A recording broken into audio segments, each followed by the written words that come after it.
Y'all ready for this? So it is a lovely January day, and we have the Mouthy Mamas, With yellow tongues. Terra and Jasmin, Hi. and we're getting real behind the wheel today. Mm-hmm. And we're just going to drive up the street here a little bit because we got some things we want to talk about.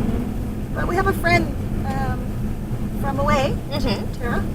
Well, we are going to pick someone up. We're going to hop in our car. My sister, Robin Brockett from Regina, Saskatchewan. Yeah. Hello. Oh Hey. gosh, I'm sorry that's in your way. So we'll get you sit in the middle. That's awesome. Welcome. Welcome Thank you. This is Mouthy Mama, Robin Brockett, Yes.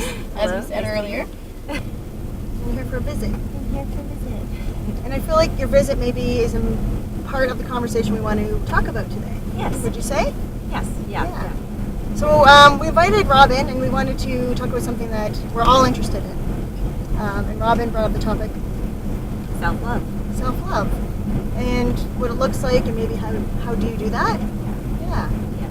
Well, I was thinking about, I've been thinking about it a lot lately. I was thinking, okay, how can I love myself better? And I did a little bit of research online, and there was a lot of tips. There were a lot of tips about self-care, but Right. not really about how do you love yourself. What does that look like? What are the steps for that if you're not doing so well in that area? And so I guess the question becomes okay, is self-love only about self-care? I think it can be about self-care. I think Like part of it. It's a part of it, Right? Yeah. It can support it in that it creates the space for self-love, Yeah. or it might be an expression of self-love, Right. But it may not be, because I think there are a lot of times when we can, for example, make sure we go for massages to feel better in the moment, and it's so good. But outside of that, what is pushing us to do that isn't always we don't necessarily walk out of there saying oh yeah, I feel like I really love myself. You know what I mean? Yeah. That might not be the driving force. Yeah. And I think what happens is, when do we stop loving ourselves? So we were born loving ourselves. Yeah. We weren't, you don't come out of the womb and I hate my hair, Yeah. because you might not have any. Yeah. But I had a conversation with my daughter probably a year ago now, and because we were talking about this concept of loving yourself, and only if we're getting blinded. And I asked her, and at the time she was only 9, and I said, "Eliza, do you love yourself?" She's like, "Yeah, don't you?" And I was like, I loved her answer, because that was really powerful. But I haven't fucked her up too much yet. Yeah. Woo! Made me question, when does that start? When do we start unloving ourselves? And I think it starts, we've talked about these things that happen in your life, and things that you care, or how people treat you, and when you feel maybe even powerless. Yeah. Or even the things around rules and how you continuously fall short, right? When we think about the rules about being a proper little girl or a little boy, right? Yeah. Yeah. Setting an expectation, and especially coming from parents or from just the world in general, expectations for perfectionism, for Yes. and as a human not being able to meet those, right? Yeah. And how we respond to that, whether we see that as, hey, I'm human, or we have a critical voice with ourselves, Yeah, that inner dialogue Yes. that's Yeah. shitty. Well, I was thinking about how we love our children. Yes. And how it's interesting to me how our child could make a mistake, and we love them through it, and we support them, Yeah. and we unconditionally, right, and accept those mistakes as part of learning, right? But with ourselves, if we make a mistake, the way that we respond to our mistakes, It's unacceptable. Yeah, exactly.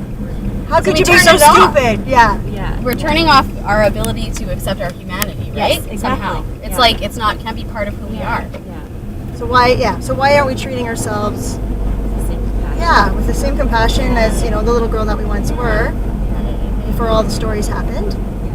I just want to add one more thing to that, because not only would you not say it one time, you wouldn't say it the 50 million times that you say it to yourself in your head, Yes. right? Like So- constantly, same story. Yeah. Same Yeah, negative inner dialogue. right. I think I was thinking about this not too long ago, because I caught myself with that inner dialogue. God, I am so nasty to myself. Yeah. I'm like, Who is this bitch? I'm just I gotta be careful of myself. Am I so bad, really, right? Right. And if you were to talk to anyone that knows you and how they see you through their eyes, they would Oh, never, yeah, ever see you that Not way in or look at alignment, you that way. yeah. Yeah, it's Like, out of alignment. Yeah. I guess what's the process? Like, how do you get back to loving yourself or unwinding all these stories? Yes. Well, one of the things I was thinking about in the past when I worked as a probation officer, a lot of the work that we did was identifying thoughts that affect your feelings, right? And then how you behave, or, And so part of what I was thinking was, okay, I'm going to try to identify these thinking patterns that are affecting the way I feel, Right. And about myself. So, and it's amazing in one day how many times you can catch yourself with those. Like, here it is again, or I'm trying to do the replacement, or just reframe. Right. And it's awareness. Yeah, Absolutely. awareness. It's becoming Yes, aware yeah. of when those thoughts pop up, and then you just said, okay, I'm going to stop that. I'm aware of Yes. you. Yeah. And You're sometimes uninvited. exploring. Yeah, you're uninvited. I don't want you anymore. Go away. But I think sometimes you're really, becoming aware is part of it, and then maybe figuring out where it stems from. Yes. Mm. Yeah. And then Absolutely, asking yourself, is that actually true? And I can't help but wonder, and I know we have done this before too, where we would do a practice where we actually practice that feeling of compassion in our bodies. And so when those moments come up, sitting there and almost like you're emotionally holding yourself, Yeah. right? Like that's And even really with the cool gesture of holding over your heart or hugging yourself, and Yeah. saying, Like that. it might seem a little strange, but we don't ever hold ourselves. And if you were to actually sit with it, you'd be surprised and Yeah. this little shift, like, oh my gosh, Yeah. thinking of the little girl you once were and how you would never speak to her that way. Yes. Holding yourself, just being aware of your thoughts and finding a new program, because Yeah. you gotta deprogram the story, right? Yeah. And it's not always easy to see that. I think a lot of times we aren't even aware of the story that we're telling ourselves. So it's really hard to especially when there are social rules, how I don't like using the body image one, but that's a big one, right? It's huge. It's It huge. is. So it's really physically hard to change those moments because sometimes we feel them so physically, Yes. right? Yeah. When you think about when I make a mistake or when I see a part of my body that doesn't look like it quote unquote should, I have a visceral response, and so that is really hard to. But I think even noticing the visceral responses sometimes and holding them, like you said, whether it's physically or thinking about it compassionately, with that sense of love, that might be the starting place. Mm-hmm. And if you don't know how to love yourself, that feeling or that sense of love, think of someone you do love. Mm-hmm. Whether it's your kids or a niece or a pet, that feeling you have for them, maybe that's where you transition into okay, can I feel that way towards myself? Absolutely. Yes. Because sometimes you need a base, and people have never really had one. Yeah. Maybe as long as I can remember, they've never liked themselves. Yeah. There is a lot of self-loathing, unfortunately, because we don't feel we measure up. Yeah. But I think too, the practices don't have to be huge things. I don't think they have to be go out and do these bigger self-care things. It could be something as simple as tuning in and connecting. Yeah. Even if it's a hot bath. Yeah. With essential oils, just that being still in the body and just having kindness and compassion to yourself, and you're okay, I'm just going to go easy on myself today. I'm going to have compassion for myself today. I spoke to this guy about his mother one time, and he said he was telling me the story about how in the morning it was this rule, she had this time for herself in her bedroom, and that was what it was. It was that time she used to just kind of maybe reflect and do some of those pieces, right? And probably kept her sanity. Oh, They were better a me, big better family. you. Well, that's it, right? It's you want to fill your cup. It's really true. I mean, even putting pen to paper might be something that these are the thoughts I had about myself today that are low-level thoughts. Yeah. Maybe being aware of that. Maybe that's a start, and then maybe how can I reframe it? Yeah. So when it comes up, I'll have kind of an awareness, and then I can be okay, I'm gonna try to undo that with a better thought. Yes. That's just one example. Yeah. What do you guys think?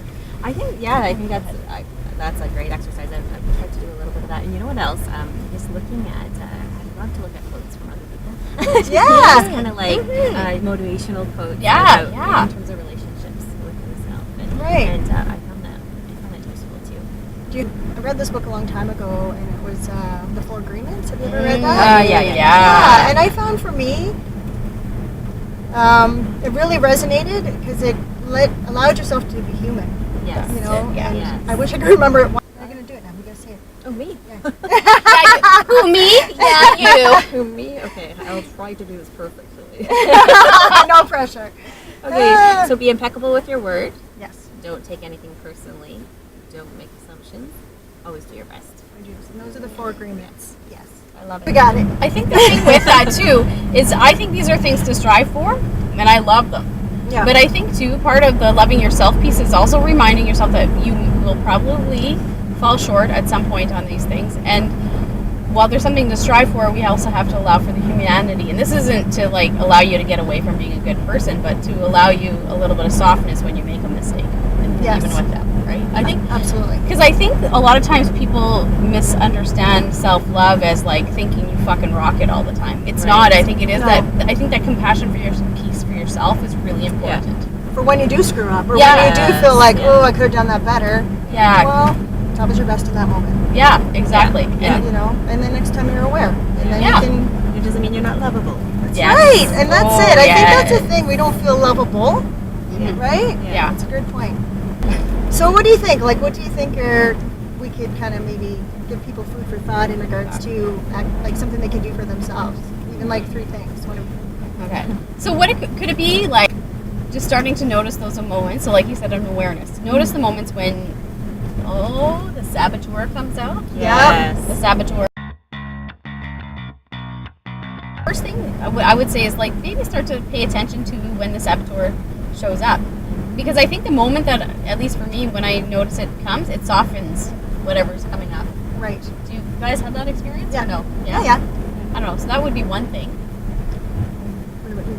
Okay. She's like, you took mine. No. Oh, sorry, Yeah. man. Sorry. Way sorry. to go. Way to go, Brockett.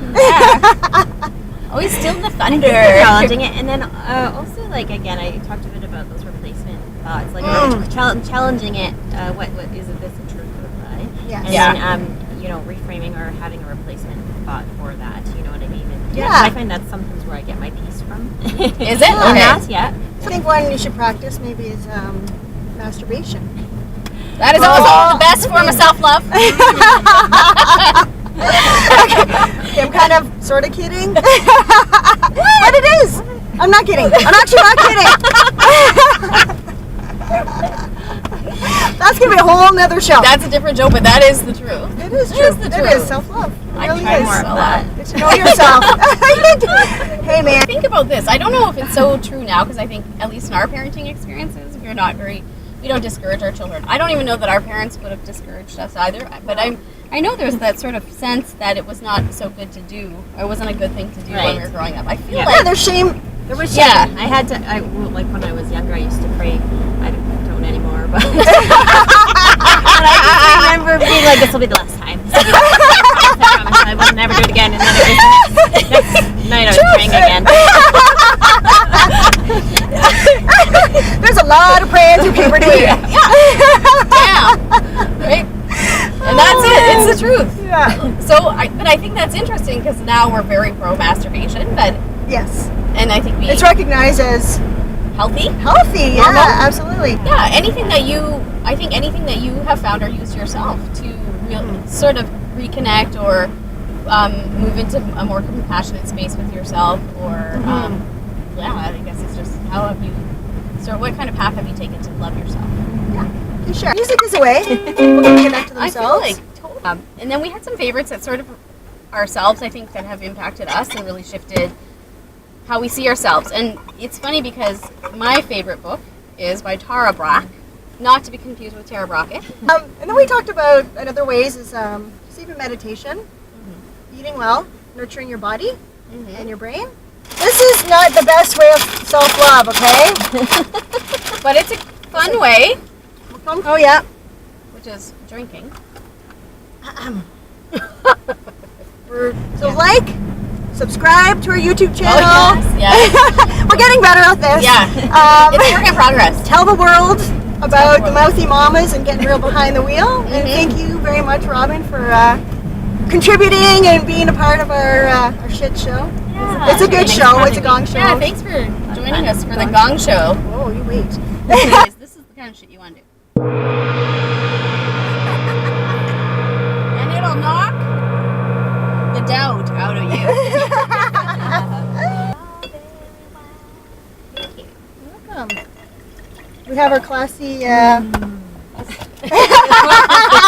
Why is that so good? Cheers. Self-love. Self-love. Wow. What are you guys doing this afternoon? I think our plans just changed. Drinking and masturbation.